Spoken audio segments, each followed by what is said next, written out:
تو پھر امام بخاری رحمۃ اللہ علیہ نے اس کا اہتمام کیا اور اس کے لیے انہیں 16 سال صرف کی، 16 سال اپنی زندگی کے لگائے. یہ کوئی معمولی وقت نہیں ہے. امام بخاری رحمۃ اللہ علیہ نے 16 سال محنت کی اور اس اہتمام کے ساتھ انہوں نے کتاب لکھی ہے. اس کا علمی مواد جمع کیا، کئی دفعہ سوچا، کئی دفعہ ان کے حالات، راویوں کے حالات کے بارے میں پڑھا اور ان کے بارے میں غور و فکر کیا اور پھر یہ انتخاب کرتے رہے کہ جو سب سے زیادہ صحیح ان کے پاس احادیث تھی ان کو منتخب کیا.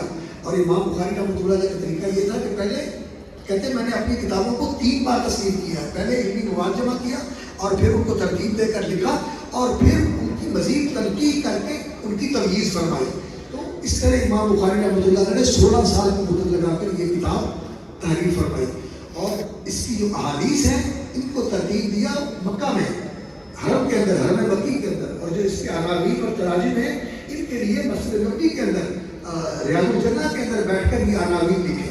اور ان کا طریقہ یہ تھا کہ جو وہ لکھتے تھے حدیث اس کتاب کے اندر، اس کے لیے غسل کرتے، اس کے لیے وضو کرتے، نماز پڑھتے، اللہ سے دعا کرتے. جب شرح صدر ہو جاتا تو پھر امام بخاری اس حدیث کو درج کرتے. یہ لکھا ہوا ہے علماء نے ان کی زندگی کے اندر. اس طرح انہوں نے اہتمام کر کے یہ حدیث جمع کی.